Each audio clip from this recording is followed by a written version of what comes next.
Hello दोस्तों, नमस्कार। Welcome back to my channel. आज हम मैथ का एक टॉपिक लाए हूँ जिसे रिमाइंडर थ्योरम कहेंगे। ये रिमाइंडर थ्योरम नंबर सिस्टम का एक सब टॉपिक है और इससे हर एक एग्जाम में एक ना एक क्वेश्चन देखने को जरूर मिलते हैं। तो चलिए इस रिमाइंडर थ्योरम को बेसिक कॉन्सेप्ट जानते हैं और कुछ क्वेश्चंस को भी देखेंगे साथ में। तो ये रिमाइंडर थ्योरम का हिंदी होता है शेषफल प्रमेय, यानी शेषफल क्या बचेगा। तो चलिए शुरुआत करते हैं। पहले हम लोग ये समझेंगे कि भाग का जांच का नियम क्या होता है। हम लोग बचपन में जब पढ़ते थे तो ये सिखाया जाता था। यानी जैसे 4 को हम लोग 25 को हम लोग भाग करेंगे 4 से, इसको इस तरीक़ा से भी लिख सकते हैं 25/4, यानी इस तरह से डिवाइड करेंगे। इसको डिवाइड करने के बाद क्या होता है 6 टाइम्स में 24 1। अब यहाँ पे इसका कुछ नाम होता है, इसका नाम होता है, इसका नाम होता है और इसका नाम होता है। क्या नाम होता है भाई? जो यहाँ पे रहता है जिससे भाग दिया जाता है उसको भाजक बोलते हैं, और जो बीच में जिसमें भाग देना हो वो भाज कहलाता है, और भाग देने के बाद जो आता है यहाँ पे उसको हम लोग भागफल बोलते हैं, और जो यहाँ पे लास्ट में बच जाता है उसे हम लोग शेषफल बोलते हैं। ठीक है। इंग्लिश की बात करें तो इसको बोलते हैं डिवाइजर, यहाँ पे डिविडेंड, इसको बोलते हैं कोशेंट। ठीक है। यहाँ पे रिमाइंडर। अब जांच का नियम क्या होता है भाई? तो जांच का नियम होता है कि भाज्य बराबर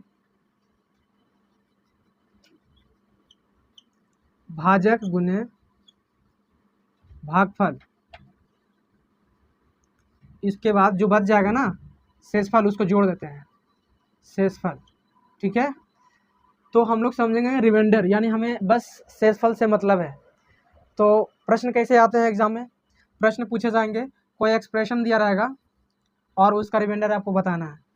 एक्सप्रेशन 2 फॉर्म में होंगे, एक पावर फॉर्म में होंगे, एक multiple divide add subtract form में होंगे, एक और होता है फैक्टोरियल फॉर्म में होंगे। तो सारे मैं बताऊंगा अभी।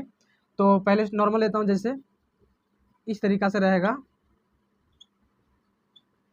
आपको बताएगा इसका रिमाइंडर क्या होगा। तो ये नॉर्मल एक्सप्रेशन है, इसको बताने के लिए आपको 10 से डिवाइड करना होगा। 10 से डिवाइड करेंगे तो यहाँ 3 रिमाइंडर बचेगा, यहाँ पे 2 बचेगा, यहाँ पे 0 बचेगा, यहाँ पे 5 बचेगा। ठीक है। जब ये चारों को मल्टीपल करेंगे तो 0 आ जाएगा। क्यों? 5 से मल्टीपल कीजिए, सब 0। जब 0 रिमाइंडर आ जाए तो हम कहेंगे, यानी जब कोई संख्या कट जाता है ना तो उसका रिमाइंडर 0 ही होता है। क्या होगा? रिमाइंडर 0। ठीक है। जब संख्या कोई कट जाए, यदि ये नहीं रहता तब क्या होता है भाई? तब मल्टीपल करते हैं, 5 दूना 10, 10 तिहाई 30, यानी फिर भी कट ही जा रहा है। तो कट जाने के बाद रिमाइंडर 0 होगा। अब कोई और एग्जांपल लेते हैं,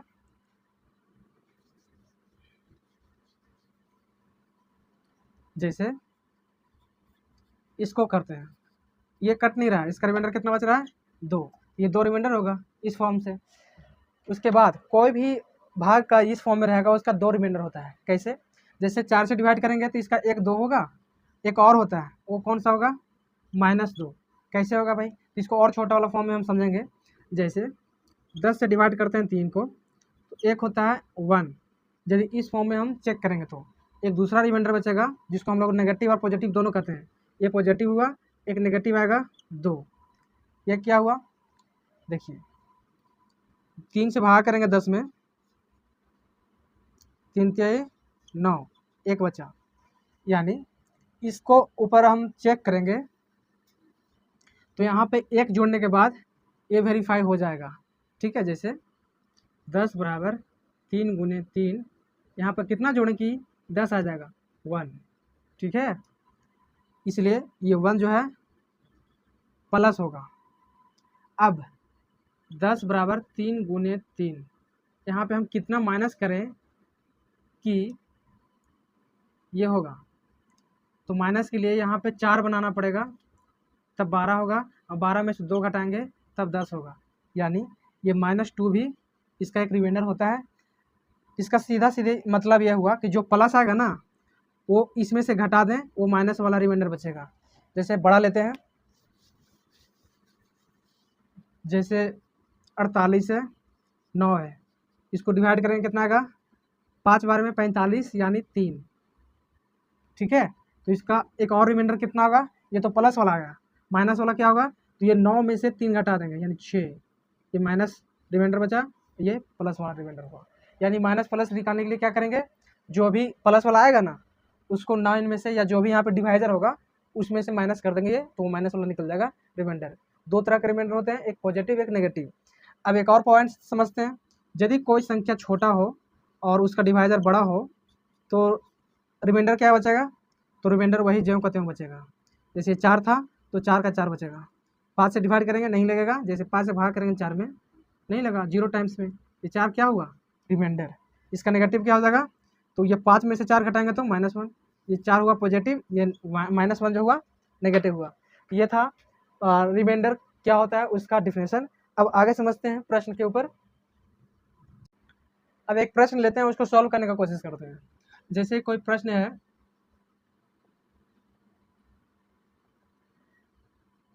ठीक है, और इसे हम 13 से डिवाइड करेंगे तो रिमाइंडर क्या बचेगा, 13 है 26 से, ठीक है, तो रिमाइंडर क्या बचेगा।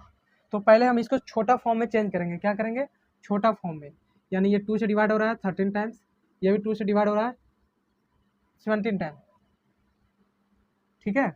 अब क्या करेंगे, और कोई छोटा हो रहा है नहीं हो रहा है, अब करेंगे इसको डिवाइड यानी रिमाइंडर करेंगे। 13 से रिमाइंडर का कितना बचेगा 4, पॉजिटिव होगा क्योंकि बड़ा है ना, ये इसको करेंगे तो -1 क्योंकि इससे छोटा है, एक पॉजिटिव होगा तो 12 हो जाएगा, 12 बड़ा हो रहा है इसलिए माइनस वाला ले लिया।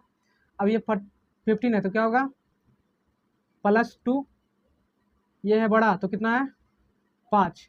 अब क्या करेंगे, सबसे पहले करेंगे जिससे हम छोटा किए थे ना वो यहाँ पे लिखना पड़ेगा, कितना छोटा किए थे, इसको 2 बार से डिवाइड किए थे तो यहाँ 2 लिखेंगे।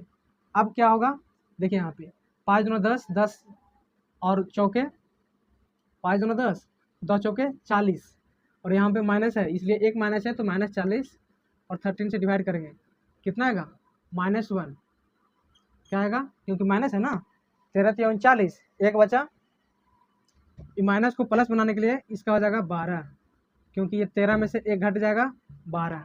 अब 12 यहाँ पे लिख देंगे, ये 2 से मल्टीपल क्यों किए, क्योंकि ये 26 को हम 2 से डिवाइड किए थे, जितना से डिवाइड करेंगे उतना यहाँ लिखते जाएंगे, ठीक है। तो 12 दूना 24, ये 24 जो है इसका रिमाइंडर बचा 24, क्योंकि 26 से छोटा है ना, इसलिए जब भी आंसर आएगा इससे छोटा आएगा, इसलिए 24 इसका आंसर होगा पूरा एक्सप्रेशन का।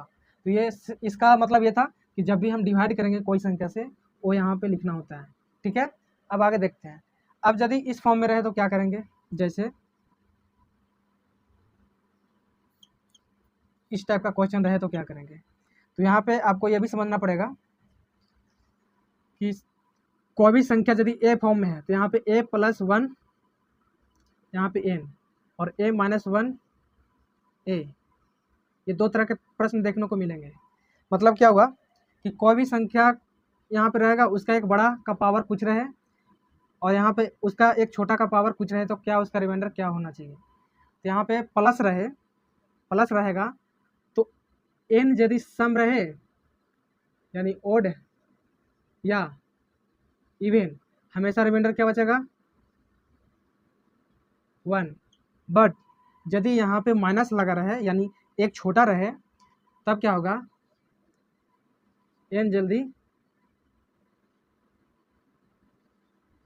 इवन रहे, n यदि ओड रहेगा तो जो बेस में रहेगा वही रिमाइंडर बचेगा, और इवन रहेगा तो 1 होगा, ठीक है।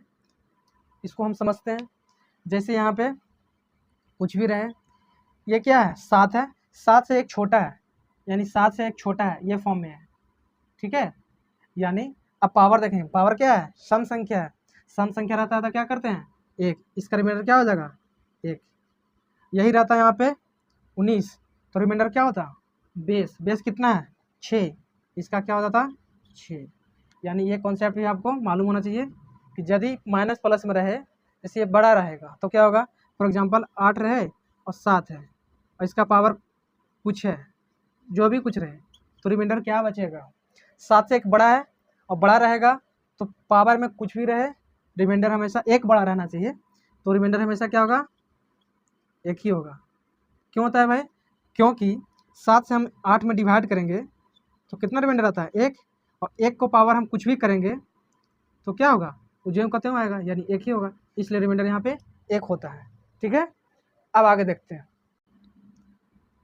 इसी तरह से और भी कुछ प्रश्न ले सकते हैं, जैसे 13 को 14 से डिवाइड करेंगे, यहाँ पे कुछ भी रहे तो क्या है, इस फॉर्म में है, माइनस वाला फॉर्म में, यानी एक छोटा है, लेकिन यहाँ पे पावर कितना है, ऑड नंबर, तो क्या हो जाएगा, जो बेस है वही उसका रिमाइंडर हो जाएगा, 13 रिमाइंडर होगा। ऐसा क्यों होता है, देखिए इसको हम समझते हैं छोटा नंबर से, जैसे ले लेते हैं 2 को 3 से डिवाइड करते हैं, यहाँ पे 11 रख देते हैं, तो इसका रिमाइंडर कितना होगा 2, क्यों हुआ, जैसे 3 से 2 में डिवाइड करेंगे तो क्या होगा, 3 से 2 में डिवाइड करेंगे तो नहीं लगेगा, 2 रिमाइंडर बचा ना, बस वही, यानी एक छोटा है, इसलिए यहाँ पे एक नहीं होकर के जो बेस रहता है वही होता है उसका।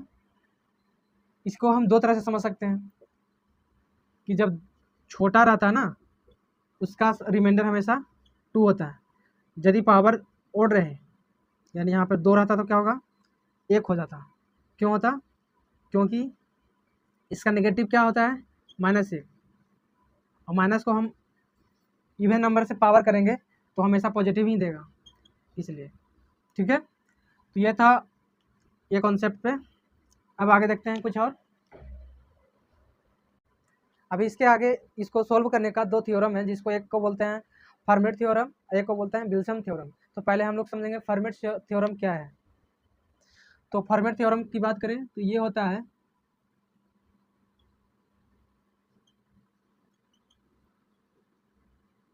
कि यदि कोई एक्सप्रेशन या इस फॉर्म में हो, यदि कोई एक्सप्रेशन इस फॉर्म में हो जहाँ पे n and p is co-prime or co-prime। What is co-prime? co-prime का मतलब हुआ n HCF of n and p is equal to 1, यानी ये दोनों का HCF 1 होना चाहिए और पावर में p से एक छोटा होना चाहिए, इसको बोलेंगे फर्मेट थ्योरम। तो उसका रिमाइंडर क्या होता है, उसका रिमाइंडर हमेशा क्या होता है, 1 होता है। ठीक है, अब देखने में तो आसान लग रहा है ना, जब क्वेश्चन देखने को मिलेगा तो आपको लगेगा कि इसको सॉल्व कैसे करेंगे, वो भी फर्मेट थ्योरम के ऊपर। देखिए, तो ये कॉन्सेप्ट आपको मालूम होना चाहिए कि इस फॉर्म में रहता है तो उसका रिमाइंडर हमेशा क्या होता है, 1 होता है। जैसे फॉर एग्जांपल हम एक क्वेश्चन लेते हैं 169 अपॉन इसका 28 से डिवाइड करेंगे। अब ये प्रश्न आ जाए कि इसका रिमाइंडर क्या होगा, तो आप तो देखोगे कि अरे इतना हार्ड है, लेकिन नहीं, इसी पर बेस्ड है। कैसे, हमने पढ़ा कि कोई भी यदि एक्सप्रेशन रहे ना तो उसको इस फॉर्म में आप बदलने का कोशिश करें। क्या इस फॉर्म में बदला जा सकता है, इस फॉर्म का मतलब क्या हुआ, यहाँ पे p है तो इसको p-1 के फॉर्म में यहाँ पावर करना है, तो पावर तो बहुत ज़्यादा है, तो क्या करेंगे, इसको तोड़ देंगे 169, इसको तोड़ने का मतलब क्या हुआ, ये 4 से डिवाइड हो रहा है, यानी इसको डिवाइड करने के लिए क्या करेंगे, 4 8 है, यानी 72 टाइम्स में ये टूट रहा है। अब क्या होगा 169, जब पावर मल्टीपल में हो तो उसको पावर के पावर लिख सकते हैं। ठीक है, 72 73, अब ये पूरा को हम n मान लेते हैं, ये पावर एक छोटा है, ये p हो गया, और 169 का HCF क्या होगा, 1 ही होगा, तो क्या हो जाएगा इसका रिमाइंडर 1। सिंपल, यानी इस प्रश्न का रिमाइंडर क्या हो गया 1। कब जब ये दोनों का HCF 1 होगा, क्योंकि ये प्राइम नंबर है ना, जाहिर सी बात है कि जब कोई भी एक प्राइम नंबर होगा ना तो अगला चाहे कोई भी हो, कंपोजिट हो चाहे कोई नंबर हो, वो हमेशा उसका को प्राइम ही होगा, लेकिन एक प्राइम नंबर होनी चाहिए। ठीक है, अब आगे देखते हैं, इसी पर एक और प्रश्न लेते हैं। बस इसको समझना था कि इसके बेस्ड पर आपको प्रश्न पूछे जा सकते हैं। जैसे आसान क्वेश्चन लेते हैं, 6 के पावर 6 7, ये 7 क्या है, प्राइम नंबर है, तो ये दोनों क्या होंगे, को प्राइम होंगे, इसका रिमाइंडर कितना हो जाएगा, 1 हो जाएगा। ठीक है, अब और लेते हैं, फॉर एग्जांपल यहाँ पे 9 है, यहाँ पे 7 है, पावर में कुछ भी 16 है, तो इसका क्या होगा रिमाइंडर,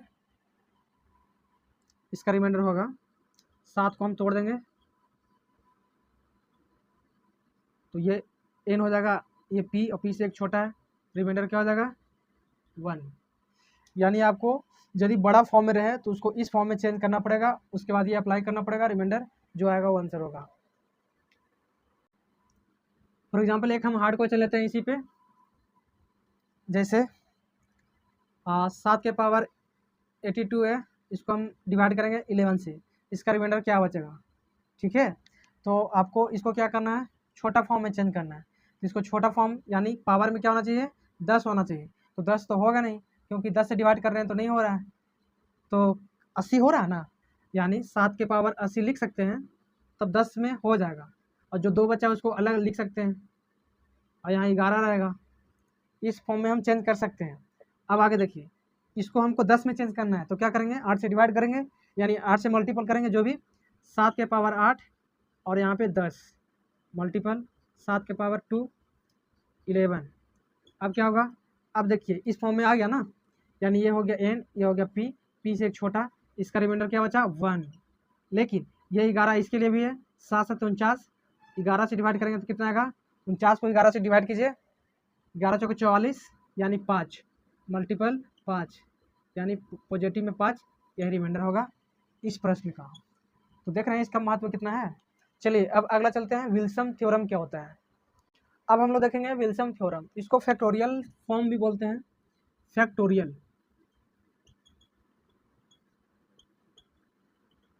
ठीक है, यानी यदि कोई फैक्टोरियल फॉर्म में हो और वो इस फॉर्म में हो, यानी इसका फैक्टोरियल हो, तो उसका रिमाइंडर क्या होगा 1 होगा।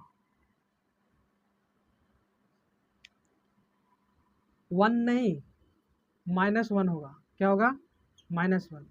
जैसे कोई प्रश्न रहेगा 10 का फैक्टोरियल और डिवाइडेड बाय 1, तो इसका क्या होगा रिमाइंडर -1। ठीक है, इसको पॉजिटिव करेंगे तो क्या होगा, इसका एक माइनस कर देंगे इसमें से। ठीक है, अब चलते हैं, यानी जो यहाँ पे रहेगा वही हो जाएगा इसका रिमाइंडर।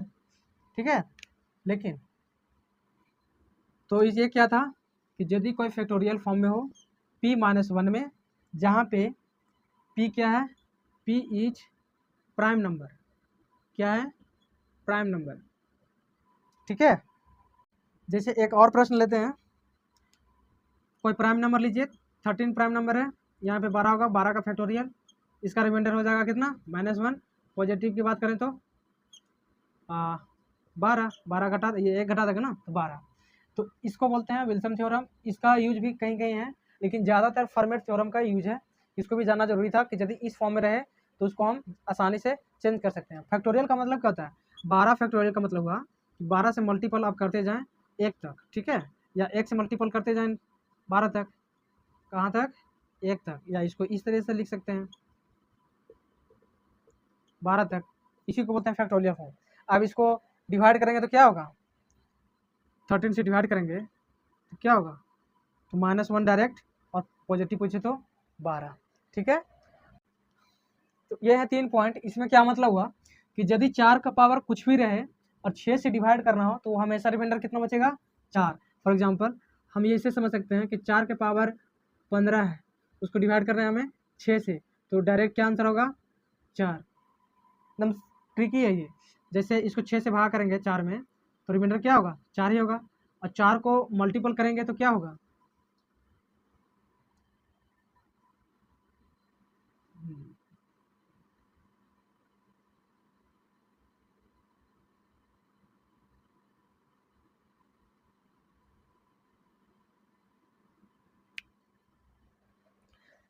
जैसे हम 6 से भाग करेंगे इसमें 4 में तो कितना आएगा, 0 टाइम्स में 4, रिमाइंडर 4 आ रहा है।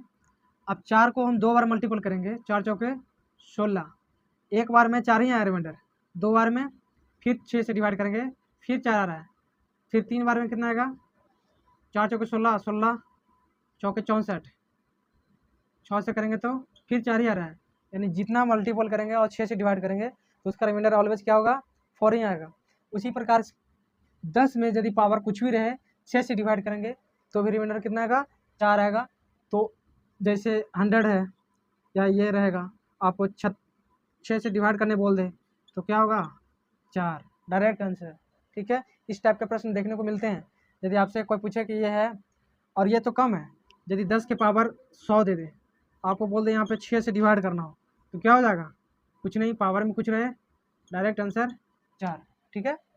और उसी तरीक़ा से 6 के पावर कुछ भी रहे, फॉर एग्जांपल यहाँ पे दे दे 216 के पावर 216 और आपको यहाँ 10 से डिवाइड करने बोल दे, देख रहे हैं? इस टाइप का प्रश्न रहे कि 216 का पावर 216 और 10 से डिवाइड करना हो, तो रिमाइंडर क्या बचेगा? डायरेक्ट आंसर 6 बचेगा। क्यों? क्योंकि ये अब कहेंगे कि यहाँ पे 6 है, तो यहाँ पे ऐसा क्यों है? अरे भाई 6 का पावर 3 होता है ना, और ये 216, अब 6 के पावर कुछ भी रहे, 10 से डिवाइड होना चाहिए, 6 आएगा। ठीक है। तो इस तरीक़ा से प्रश्न घुमाकर एग्जाम में पूछा जाता है। बस कॉन्सेप्ट क्लियर होना चाहिए, जितना आप क्वेश्चन ये सब मालूम हो और क्वेश्चन अटेम्प्ट करें, रिवीजन करें, आपको ये चैप्टर या टॉपिक कोई भी टॉपिक आसान लगेगा मैथ का। यही था रिमाइंडर थ्योरम का कुछ पॉइंट्स, बेसिक कॉन्सेप्ट, और प्रश्न भी लाएंगे। टाइम नहीं मिल पा रहा है इसलिए नहीं ला पा रहा हूँ, लेकिन मैं कोशिश कर रहा हूँ कि जितने भी टॉपिक्स हैं उसका बेसिक कॉन्सेप्ट क्लियर कर दें, ताकि जो भी पहली बार पढ़ रहा हो या जिसको रिवीजन करना हो, तो वीडियो देख करके आप रिवाइज कर सकते हैं। और प्रैक्टिस करने के लिए तो सारे बुक्स पढ़े हुए हैं, और टेस्ट सीरीज यदि लगाते होंगे तो ये क्वेश्चन देखने को मिलेंगे। बस ये कॉन्सेप्ट रहेगा क्लियर, तो आप जल्दी से क्विकली बना सकते हैं।